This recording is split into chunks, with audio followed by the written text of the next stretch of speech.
السلام علیکم میرے پیارے لسنرز۔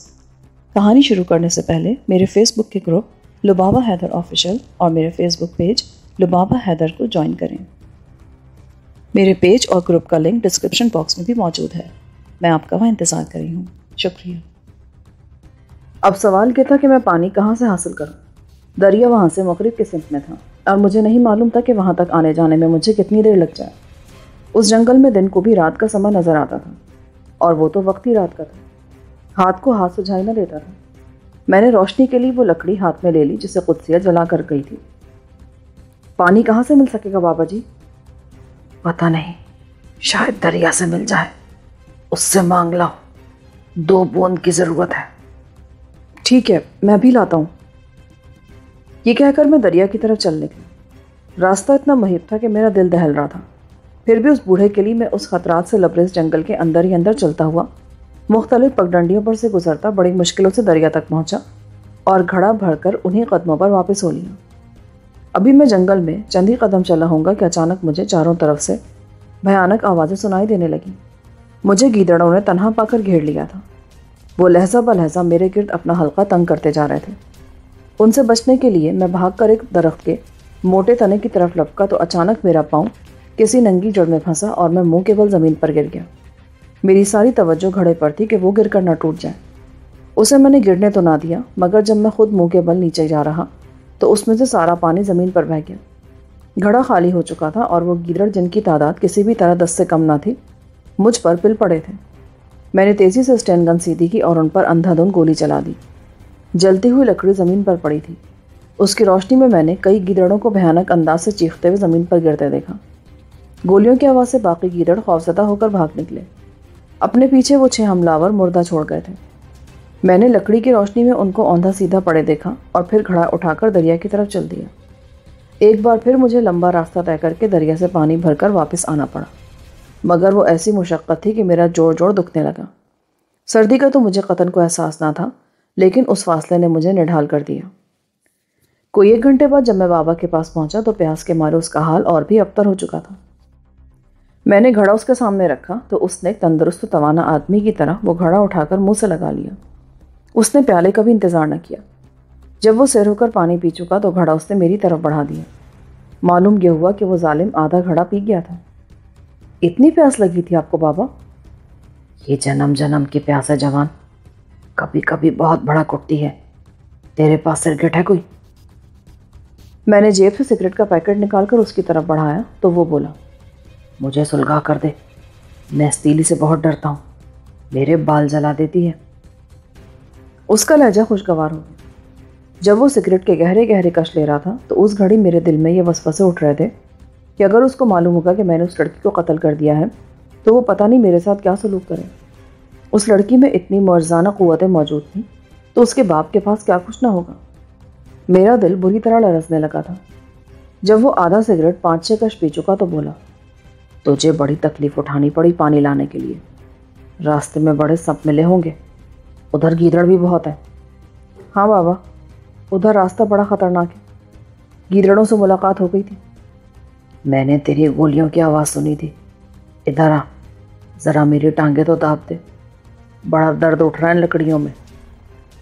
اس کی بات سنتے ہی میں اس کی چارپائی کی پائنتی پر جا چڑھا اور لحاف میں ہاتھ ڈال کر اس کی ٹانگیں دباتا رہا۔ میں بڑی دیر تک اس کی پائنتی پر بیٹھا ٹانگیں دابتا رہا، یہاں تک کہ وہ ایک بار پھر گہری نیند میں کھو گیا۔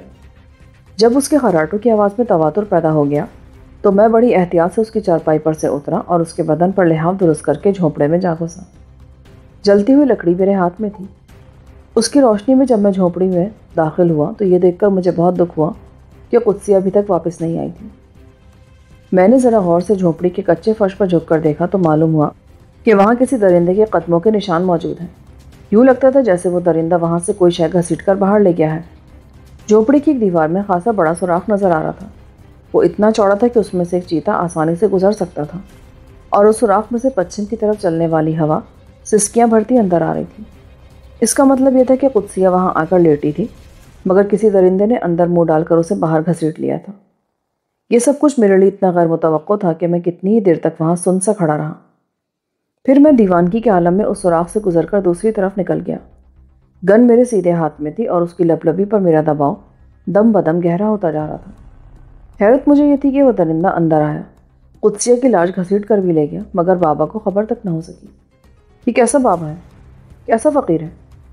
اس کی روشن ضمیری کا تو میں قائل ہوتا جا رہا تھا۔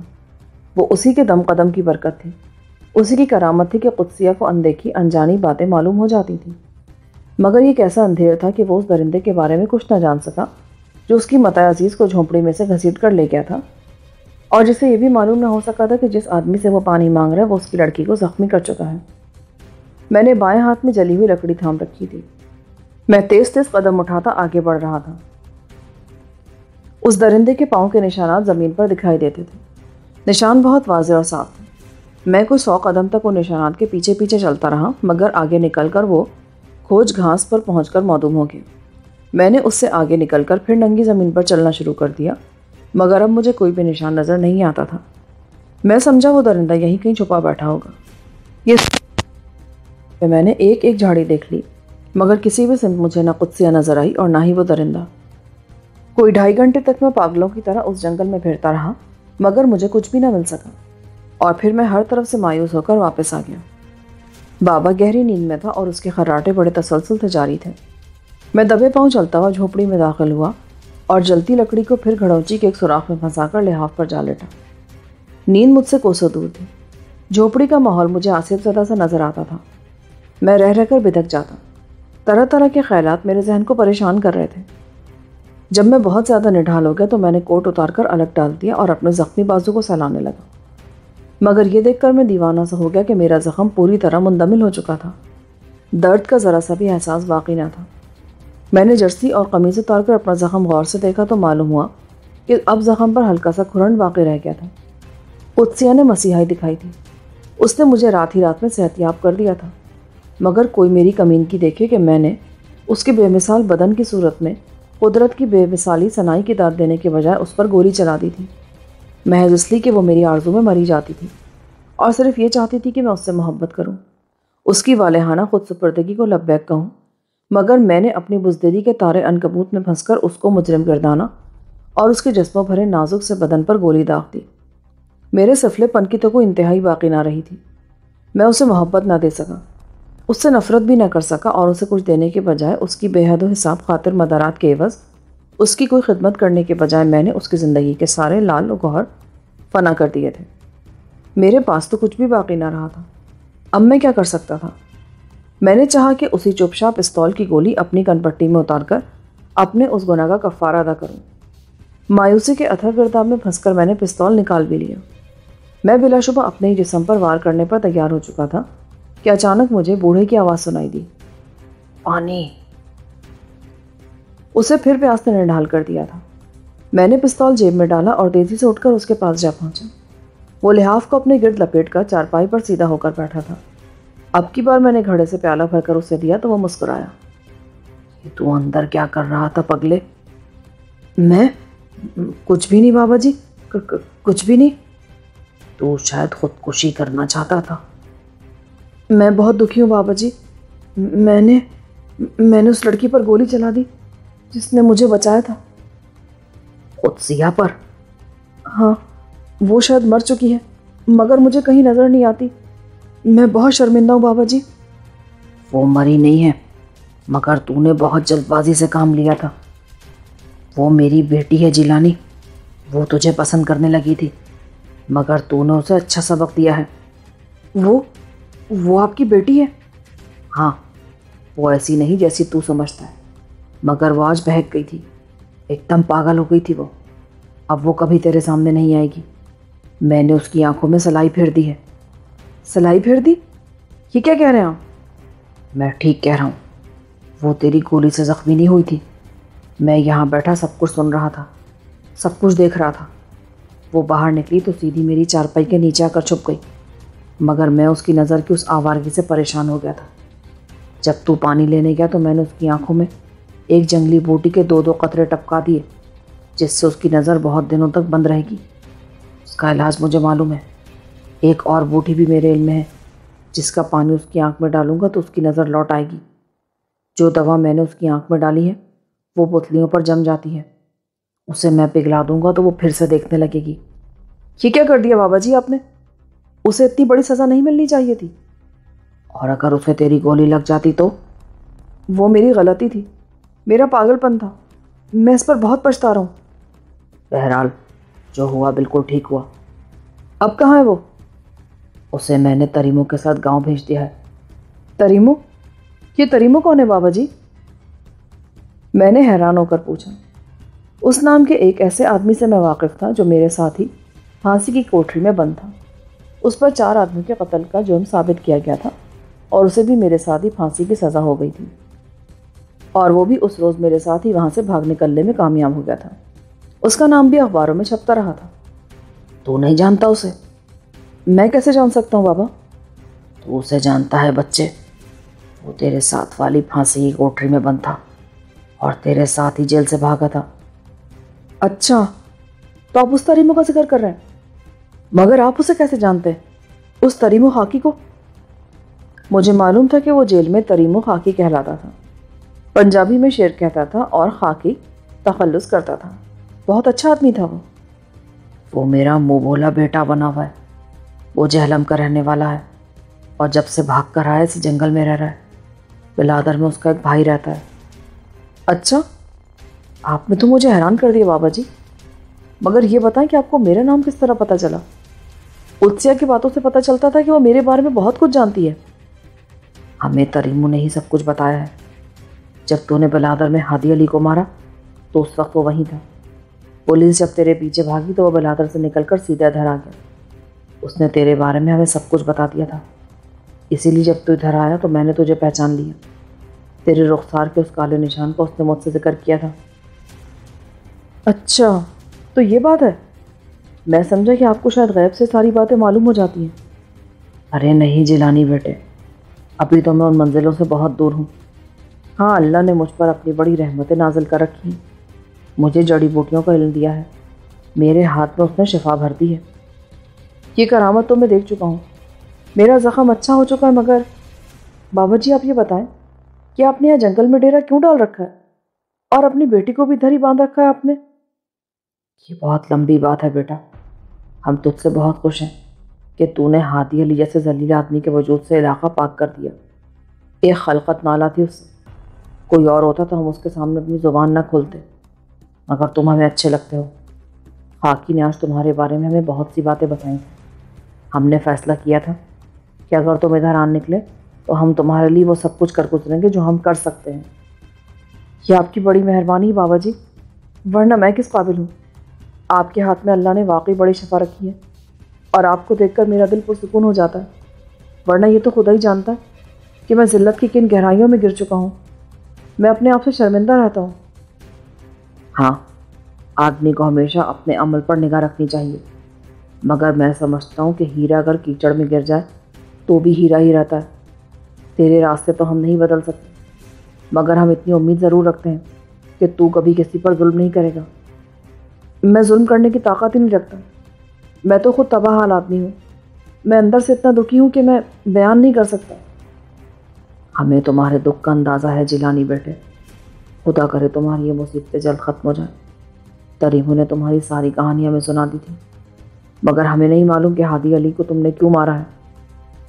بس مجھے طیش آ گیا تھا، وہ اپنے مزاروں پر ظلم کر رہا تھا۔ میرے سامنے اس نے 2 آدمی مار دیے تھے، اس پر میں چپ نہ رہ سکا۔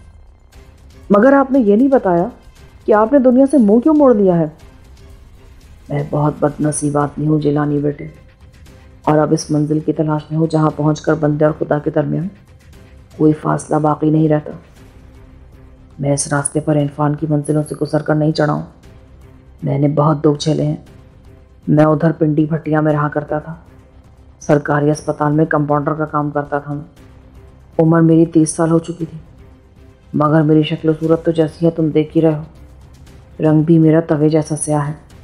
میں شادی کو ترستا تھا اور چاہتا تھا کہ اپنا گھر بساؤں، مگر کوئی امکان نظر نہیں آتا تھا، اور زندگی ویران ہوتی جا رہی تھی۔ میں یتیم خانے میں پلا ہوا آدمی ہوں، اور مجھے نہیں پتا کہ میرے والدین کون تھے اور کیا کرتے تھے۔ بس جب میں نے یتیم خانے کے اسکول سے 10ویں کر لی تو انہوں نے مجھے آزاد کر دیا۔ میں نے کمپاؤنڈری کا امتحان پاس کیا اور اسپتال میں نوکری کر لی۔ پنڈی بھٹیاں جب میں آیا تو اس وقت مجھے نوکری کرتے ہوئے 8 سال ہو چکے تھے۔ اس اسپتال میں ان دنوں لیڈی ڈاکٹر کوئی نہ تھی۔ اسپتال میں ایک دن 10 بجے کے قریب ایک ادھیڑ عمر کی عورت آئی۔ اس کے پیٹ میں شدید درد تھا۔ ڈاکٹر اس وقت چھٹی پر تھا اور میں ہی اس کی کرسی پر بیٹھا مریضوں سے نمٹ رہا تھا۔ جب وہ عورت کمرے میں آئی تو اس نے اپنا پیٹ دبا رکھا تھا۔ وہ درد کی شدت سے نڈھال ہوئی جاتی تھی۔ میں نے اسے بیڈ پر لٹا کر اس کا حال معلوم کرنا چاہا تو وہ ہچکچائی۔ وہ عجیب سی خوفزدہ نظروں سے مجھے دیکھ رہی تھی۔ تمہیں کیا تکلیف ہے بی بی؟ میں نے اسٹیتھوسکوپ کانوں میں لگایا۔ میرے سوال پر وہ جھنک گئی۔ مجھے کوئی زنانہ تکلیف ہے؟ کوئی لیڈی ڈاکٹر ہوتی تو اچھا تھا۔ وہ تو ادھر کوئی نہیں ہے، مگر ہم تمہیں دوائی کی ضرورت ہوئی تو دیں گے۔ وہ گندمی رنگ کی چاق و چوبند صحت مند عورت تھی اور اس کی عمر یہی کوئی 35-40 کے درمیان ہوگی، مگر ابھی تک اس کے وجود میں چمک دمک باقی تھی۔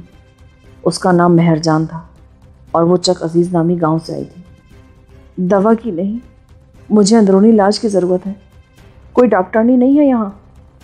وہ تو یہاں نہیں ہے، پر تمہیں ہوا کیا ہے؟ اچھی ہٹی کٹی نظر آتی ہو، کیا تکلیف ہے تمہیں؟ یہ تم دیدے پھاڑ پھاڑ کر مجھے کیا دیکھ رہے ہو؟ اوہ، اب میں سمجھا، مگر یہ مصیبت تم نے اپنے گلے میں کیوں ڈال لی؟ تم زیادہ باتیں نہ بناؤ، دوا دے سکتے ہو تو دے دو۔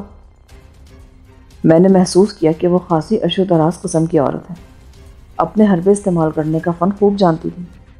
وہ لاچا باندھے تھے، سلیٹی رنگ کا ریشمی لاچا۔ وہ اس علاقے کا مخصوص لباس ہے جس کی خوبی یہ ہے کہ وہ بدن کے بھید چھپاتا بھی ہے اور ظاہر بھی کرتا ہے۔ مجھے اس عورت میں عجیب سی دلکشی محسوس ہو رہی تھی۔ اس کی گفتگو کا انداز ایسا تھا جو میرا حوصلہ بڑھاتا تھا، اور میرا یہ حال تھا کہ میں عورت کے لمس کا بھوکا تھا، لیکن اس راہ پر میں کبھی ایک قدم بھی آگے نہ بڑھ سکا تھا۔ اس کی وجہ وہ احساس کمتری تھا جو میرے دل و دماغ کو ہمہ وقت گرفت میں لیے رہتا تھا۔ ٹھیک ہے مہر جان، ہم تمہارا علاج کریں گے، مگر تمہیں ہمارے کوارٹر میں رہنا ہوگا۔ میرا تیر نشانے پر جا لگا۔ اس نے برا نہیں بنایا۔ کہاں ہے تمہارا کوارٹر؟ ادھر قریبی ہے، تم ابھی چلو، میں تمہیں وہاں لے چلتا ہوں۔ ادھر بیٹھ کر ہم تمہارا علاج نہیں کر سکتے، لوگ شک کریں گے۔ وہ میری باتوں کا مطلب سمجھ گئی۔ تھوڑی سی بحث کے بعد وہ مان گئی۔ اسے میں نے اپنے کوارٹر میں 4 دن رکھا۔ اس عرصے میں اس کی تکلیف دور ہو گئی اور میری بھی۔ معلوم یہ ہوا کہ وہ بیوہ عورت ہے، اور وہ سلسلہ اس نے یوں ہی شغل میں گاؤں کے کسی آدمی سے قائم کر لیا تھا، جس کے نتیجے میں اس مصیبت میں پھنس گئی تھی۔ وہ مجھ سے اتنی خوش ہو گئی کہ میرے کوارٹر سے جانے کا نام ہی نہ لیتی تھی۔ جب میں نے اسے سمجھایا کہ اگر وہ زیادہ دن وہاں رہی تو میری بدنامی ہوگی تو وہ بولی، دیکھ کالے خان، میں چاہتی ہوں کہ تیری میری یہ دوستی قائم رہے، ایسی چلتی رہے، مگر کس طرح؟ میں آج نہیں تو کل یہاں سے تبدیل ہو کر کسی اور شہر میں جا ٹھہروں گا۔ اچھا، دیکھ ایسا نہیں ہو سکتا کہ میں اپنی پارو کی شادی تجھ سے کر دوں؟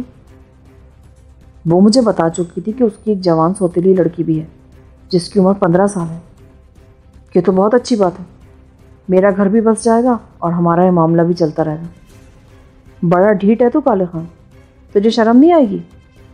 شرم کی ضرورت ہوئی تو وہ بھی کر لیں گے، تم بات پکی کرو تو ٹھیک ہے، مجھے تمہارا رشتہ منظور ہے۔ اس نے فیصلہ کن انداز میں کہا۔ تو ہوا یہ جیلانی میاں کہ اس بدمعاش عورت نے 1 مہینے بعد اپنی سوتیلی بیٹی کی شادی مجھ سے کر دی، اور میں اس کی پارو کو بیاہ کر اپنے کوارٹر میں لے آیا۔ میں نے اسے دیکھا تو وہ حیران رہ گیا۔ وہ لڑکی نہیں چاند کا ٹکڑا تھی، جو کوئی بھی اسے دیکھتا بس دیکھتا ہی رہ جاتا۔ میری تو زندگی بدل گئی۔ اس کی ماں بھی بے حد حسین ہوگی۔ خدا کو شاید پارو سے میرے رشتے کی حرمت عزیز تھی۔ مہر جان ہماری شادی کے 1 مہینے بعد ہی مر گئی۔ میں نے پنڈی بھٹیا میں شادی کے بعد 8 سال بڑے اطمینان سے گزارا۔ اس کے بعد میرا تبادلہ ہو گیا اور میں کنجا کے اسپتال میں آ لگا۔ یہاں میری بد نصیبی کا آغاز اسی شہر سے ہوا۔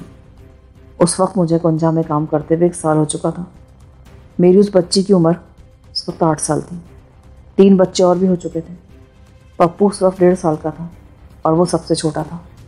اس سے بڑا شاہد تھا، 4 سال کا، اور جو اس قدسیہ سے چھوٹا تھا اس کی عمر 6 سال تھی۔ اس کا نام میں نے کاظم رکھا تھا۔ پارو کے ساتھ میری زندگی بڑے آرام سے گزر رہی تھی۔ ایک دن ایسا ہوا کہ میں ایک مریض کو ٹیکہ لگانے کے لیے دن کے 10 بجے اسپتال سے نکل کر ادھر اسکول کی عمارت کی پچھلی آبادی میں گیا تو میں نے ایک مکان کے سامنے کار کو رکتے دیکھا۔ اس کا دروازہ کھلا تو میرے پاؤں تلے سے زمین نکل گئی۔ کار میں سے پارو نکل رہی تھی۔ 1.5 سال کا بچہ اس کے کندھے سے لگا تھا۔ وہ کار میں سے نکل کر مکان کے اندر جا گھسی۔ اس کے پیچھے پیچھے کار میں سے ایک لمبا دھڑنگا خوبصورت جوان نکلا۔ اس نے کار کو چابی لگائی اور اپنی سیاج کے بٹن بند کرتا ہوا اسی دروازے میں داخل ہو گیا جس میں سے گزر کر پہلے پارو اندر جا چکی تھی۔ میرے لیے سب کچھ اتنا غیر متوقع اور اتنا حیرت انگیز تھا کہ میں سن ہو کر رہ گیا۔ میرے وہم و گمان میں بھی کبھی یہ بات نہیں آئی تھی کہ وہ پارو جس کی میں نے عبادت کی تھی، جسے زندگی کی سب سے بڑی خوشی سمجھا تھا، وہ میری غیر حاضری میں گھر سے غائب ہو کر یوں بے روی اختیار کیے ہوئے۔ وہ بلا شبہ حسین تھی، بے حد حسین۔ اسے بناؤ سنگھار کا سلیقہ بھی آتا تھا۔ وہ طرح ایسی تھی کہ بازاروں میں کبھی کسی ضرورت سے میرے ساتھ چلتی تو بڑے بڑوں کو میں نے ٹھوکریں کھاتے دیکھا تھا۔ اس پریشانی سے بچنے کے لیے میں نے ہمیشہ یہی کوشش کی تھی کہ اس کی ضرورت کی ہر شے اسے گھر میں مہیا کر دوں تاکہ اسے خود باہر نہ جانا پڑے۔ اگر کبھی میں اسے ساتھ لے کر بازار جاتا تو اس بات کا خاص خیال رکھتا کہ وہ برقع پہن کر باہر نکلے۔ جدید طرز کے برقعے پر وہ جان دیتی تھی، مگر میں نے ہمیشہ اسے سادہ برقع پہننے پر مجبور کیا۔ وہ میری کسی بات کو نہیں ٹالتی تھی، مان جاتی تھی، مگر پھر بھی بازار میں چلتے چلتے وہ کبھی نقاب اٹھا دیتی تھی تو وہاں کھلبلی سی مچ جاتی تھی۔ مجھے اس کی اس بلاخیز خوبی کا احساس تو تھا، مگر اپنی جگہ میں اس کے رویے سے بالکل مطمئن تھا۔ مجھے ہمیشہ یہی یقین رہا کہ وہ پاک باز ہے، عفت مآب ہے اور کبھی بھی شوہر سے دغا نہیں کرے گی، مگر میرا یہی اطمینان مجھے لے ڈوبا۔ اور اس دن میں نے اپنی آنکھوں سے اسے خوبرو نوجوان کی کار سے اتر کر اس کے گھر میں داخل ہوتے دیکھ لیا تھا۔ اس وقت میرے دل و دماغ کی جو کیفیت ہوئی اسے تم بخوبی سمجھ سکتے ہو۔ میں نے جو تو کر کے اس مریض کو ٹیکہ لگایا اور اسپتال واپس پہنچ کر پورے دن کی چھٹی لے کر میں کوارٹر میں جا بیٹھا۔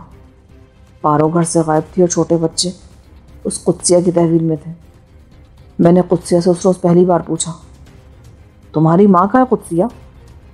وہ بازار گئی ابو جی، ہمارے لیے مٹھائی لینے۔ پہلے بھی جاتی ہو بازار؟ ابو جی وہ ہر بدھ کو جاتی ہے اور ہمارے لیے پھل اور مٹھائی لاتی ہے۔ ہر بدھ کو؟ کس وقت؟ اسی وقت جاتی ہے اور دوپہر کو آتی ہے۔ ڈھیر سارے کھلونے بھی لائے تھی وہ پچھلے بدھ کو ہمارے لیے۔ اچھا، تم نے مجھے نہیں دکھائے؟ ادھر صندوق میں رکھے ہیں، دکھاؤں آپ کو؟ یہ کہہ کر وہ صندوق میں سے ایک پلاسٹک کا تھیلا نکال لی۔ اس تھیلے میں کئی قسم کے قیمتی کھلونے تھے اور ایک گڑیا بھی تھی جس کی قیمت اس وقت بھی 25 روپے سے کم نہ تھی۔ میں نے خود کئی بار سوچا تھا کہ اپنی قدسہ کے لیے وہ گڑیا لوں گا، مگر جیب اجازت نہیں دیتی تھی۔ وہ قیمتی کھلونے اور گڑیا دیکھ کر میرا خون کھول اٹھا۔ میں نے پاگلوں کی طرح وہ سب کچھ فرش پر پٹک کر اپنے بوٹوں تلے دبا کر کرچی کرچی کر دیا۔ وہ سب کچھ میرے لیے ناقابل برداشت تھا۔ بیوی کی بے وفائی کسی بھی آدمی کے لیے اس دنیا میں سب سے بڑی آزمائش بن جاتی ہے، اور میرا یہ حال تھا کہ میرا جی چاہتا تھا کہ میں اپنے گھر کو آگ لگا دوں، جسے میں نے تنکا تنکا کر کے جمع کر کے تعمیر کیا تھا، جس کے چراغوں میں میں نے اپنی زندگی کا سارا تیل جلا دیا تھا۔ میرا کلیجہ کٹ رہا تھا۔ میں ایک ایک بچے کو اس روز جھنجھوڑ جھنجھوڑ کر دیکھتا رہا، ان کے نقوش میں اپنے نقوش تلاش کرتا رہا۔ وہ سب کچھ مجھے ناقابل یقین معلوم ہوتا تھا۔ مجھے یوں لگتا تھا کہ ان میں سے ایک بھی میرا بچہ نہیں ہے، میرے صلب میں سے ایک بھی نہیں ہے۔ سب کے سب پارو کے عاشقوں کے طوفان ہیں۔ کبھی میں ان کی آنکھوں میں جھانکتا، کبھی ان کے چہروں کے خطوط پر غور کرتا، ان کے بدن کی صاف پر نگاہ کرتا، ان کے ناخنوں اور پوروں کی شکل پر نظریں دوڑاتا، اور بچے حیرت زدہ سے ہو کر مجھے دیکھ رہے تھے۔ وہ سب کے سب ایسے تھے کہ ان کے چہروں میں مجھے پارو کے نقوش تو صاف جھلکتے نظر آتے تھے، مگر میں خود ان کے وجود میں کہیں بھی نہیں تھا۔ بالکل پاگلوں جیسی کیفیت طاری تھی مجھ پر۔ کوئی 2 گھنٹے اسی طرح گزر گئے، پھر آہستہ آہستہ میری وہ دیوانگی کم ہونے لگی۔ میں نے ساری صورتحال پر نئے سرے سے غور کی۔ مجھے یہ معلوم کرنے کی ضرورت تھی کہ وہ خوبرو نوجوان کون ہے جس کو خدا نے اتنی حسین صورت دے رکھی ہے اور جسے اس نے دولت سے بھی نوازا ہے۔ وہ کیسے، کس طرح پارو کی زندگی میں داخل ہوا؟ کیوں کر اس نے میرے آشیانے کو اتنی کامیابی سے آنکھ دکھا دی؟ یہ سب کچھ کیوں کر ممکن ہو گیا؟ پارو کے انتظار میں گھر کے دروازے پر جا بیٹھا۔ اندر قدسیہ اس وقت آٹا گوندھ رہی۔ اس کا مطلب یہ تھا کہ ماں نے اسے گھر کے کام دھندوں میں لگا لیا تھا۔ اس چھوٹی سی عمر میں اس نے قدسیہ کو گھر کے رستے کے جنجال میں پھنسا دیا تھا تاکہ اسے اپنی آوارگی کے لیے وقت مل سکے، میں بھی مطمئن رہوں اور بچے بھی۔ میں عموماً اسپتال سے 1 بجے اپنے کوارٹر میں آ کر کھانا کھاتا تھا اور ہر روز مجھے پارو اپنے مقام پر حاضر ملتی۔ ایسا کبھی نہیں ہوا تھا کہ کھانا تیار نہ ہو۔ وہ ایسا صاف ستھرا انتظام کر کے جاتی تھی کہ مجھے کبھی کسی قسم کی کمی کا احساس نہیں ہوا تھا۔ گھر کی صفائی ستھرائی کا کام بھی وہ عورت اپنی اس معصوم سی بچی سے لیتی تھی۔ نتیجہ یہ تھا کہ قدسیہ وقت سے پہلے بالغ ہوتی جا رہی تھی۔ اس کا دماغ دن بدن پختگی کی منزلیں طے کر رہا تھا۔ وہ جانتی تھی کہ بچوں کو کس طرح بہلایا جاتا ہے، کھانا کس طرح کس وقت تیار ملنا چاہیے۔ اپنے سن و شعور سے کہیں بڑھ کر وہ کاوش کر رہی تھی۔ پارو نے میری بیٹی قدسیہ سے اس کا بچپن چھین لیا تھا۔ میں کوارٹر کے دروازے کے باہر کھڑا اندر ہی اندر پھونک رہا تھا۔ میرا دل چاہتا تھا کہ جیسے ہی وہ آئے میں دونوں ہاتھوں میں جکڑ کر اس کی گردن مروڑ دوں، لیکن پھر میں نے اپنا ارادہ بدل دیا۔ میں نے اس سارے سلسلے کو اس کے عاشق تک پھیلا دینے کا فیصلہ کیا۔ میں نے ارادہ کر لیا کہ جس طرح بھی ممکن ہو سکا میں ان دونوں کو بدترین قسم کی سزا دوں گا، کیونکہ وہ عورت جس نے 10 سال میرے بستر پر گزار دی، جس کے لیے میں نے دن کو دن نہ سمجھا، نہ رات کو رات، جس کی خوشی کے لیے میں نے کڑی مشقتیں اٹھائیں، اگر وہ یوں میرے آنگن سے اٹھ کر دوسرے کے آغوش میں جا بسی تو اس کا اسے کوئی انعام تو ملنا ہی چاہیے۔ میرے ذہن میں اس گھڑی اس کی سوتیلی ماں کا تصور ابھر رہا تھا، وہ مہر جان جو زندگی کی اتنی ساری گھاٹیاں عبور کر لینے کے بعد بھی نہیں تھکی تھی۔ جب وہ مجھے ملی تھی تو اس کے پیٹ میں بھی گناہ کا کیڑا پل رہا تھا، جس سے جان چھڑانے کے لیے اس نے کوئی بہت ہی زیادہ اثر قسم کی دوا کھا لی تھی، مگر اس کی گلو خلاصی نہ ہو سکی تھی۔ جب وہ بہت زیادہ نڈھال ہوئی تو اسپتال آ گئی۔ میں نے اس کا علاج تو کر دیا، مگر وہ اپنے کھلے دل اور وسعت پذیر حساب کتاب میں مجھے بھی سموتی چلی گئی۔ میں نے زندگی کا رخ کبھی نہیں دیکھا تھا، اور اب جو مجھے اس کا سامنا کرنا پڑا تو میرا سارا وجود لرزنے لگا۔ اپنے دل میں بار بار استقامت پیدا کرتا تھا، مگر میں یہ سوچتا تھا کہ کوئی دشمن ہو تو اس سے آدمی نمٹ سکتا ہے، مگر میں اس عورت سے کیسے نفرت آزما ہو سکوں گا جو 10 سال سے میرا اوڑھنا بچھونا بنی ہوئی ہے، جو میرے 4 بچوں کی ماں کہلاتی ہے، جس کے دم سے میرے دل کی بہاروں میں خوشبو قائم ہے۔ وہ یوں اچانک اتنے بھیانک روپ میں جو میرے سامنے آئی تو میں اسے کس طرح اتنے بلند مقام سے نیچے اتار پھینکوں۔ اس سے مجھے محبت تھی، بے پناہ محبت۔ اس کے سوا میں نے کبھی کسی کو کچھ نہیں سمجھا تھا، مگر میری بدنصیبی دیکھو کہ اس نے دوسروں کے مقابلے میں مجھے کچھ بھی اہمیت نہ دی، اور اس کا یہ رخ اتنا مکروہ تھا کہ میرے دل و دماغ میں آندھیاں سی چل رہی تھیں۔ 12 بجے تو میں کوارٹر سے نکل کر باہر بڑی سڑک پر جا کھڑا ہوا۔ میرا خیال تھا شاید وہ آدمی سے کار میں بٹھا کر لائے اور سڑک پر ہی اتار کر واپس چلا جائے، اسی لیے اس کو ایک بار اور دیکھ لینا ضروری تھا۔ 12:30 بج چکے تھے، مگر ابھی تک پارو کا کہیں نام و نشان نظر نہیں آتا تھا۔ گھڑی کی سوئیاں آگے سرک گئیں۔ میں 1 بجے تک سڑک پر کھڑا رہا، مگر وہ مجھے کہیں نظر نہ آیا۔ مایوس ہو کر میں کوارٹر کی طرف چل دی۔ جب میں دروازے میں داخل ہوا تو میں نے دیکھا پارو کوارٹر کے برآمدے میں لگے چولہے کے پاس پیڑھی پر بیٹھی روٹیاں پکا رہی تھی۔ اس نے مجھے دیکھا تو مسکرائی۔ اس کی اس مسکراہٹ کو میں نے ہمیشہ خوش آمدید سمجھا۔ اس کی نگاہوں میں چمکتے چاند کو میں نے ہمیشہ اپنے لیے خوش بختی اور اس کے بے پایا خلوص و محبت کا نشان سمجھا، مگر اس روز اس کی مسکراہٹ میں مجھے طنز نظر آ رہا تھا، جیسے کہہ رہی ہو تم کہاں تھے بھونڈو میاں، تم چیز کیا ہو، کس برتے پر میرے شوہر بنے ہو، میں تو بڑے بڑے لوگوں کو جیب میں ڈالے پھرتی ہوں، تم ہو کیا؟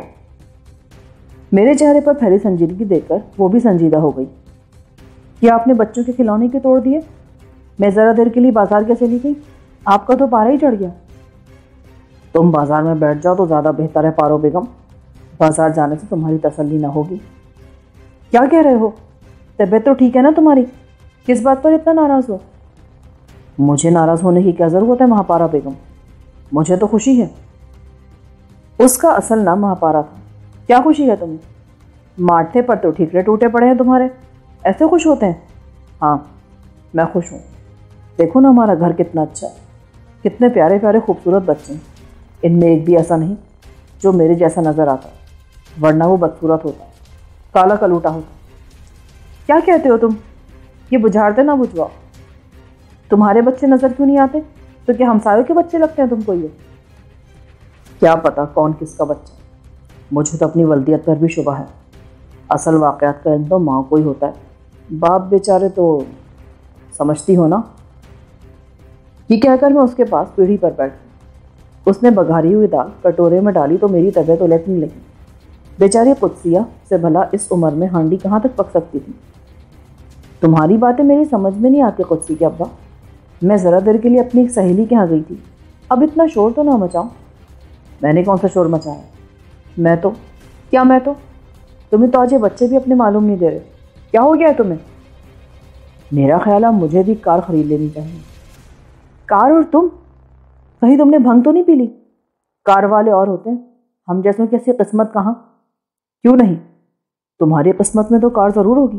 سواری کی ہے تم نے کبھی کار پر؟ خاک سواری کی ہے۔ اپنی کار کا تو لطف ہی اور ہوتا ہے۔ وہ میری سہیلی ہے نا، اس کے میاں کے پاس ہے کار۔ کیا نام ہے تمہاری سہیلی کے میاں کا؟ اس کا نام ہادی علی ہے، چودھری ہادی علی، اکبر کوٹ کے زمیندار ہیں وہ۔ بابا رخ شاہ کے منہ سے ہادی علی کا ذکر سن کر اس رخ سے میرے رونگٹے کھڑے ہو گئے۔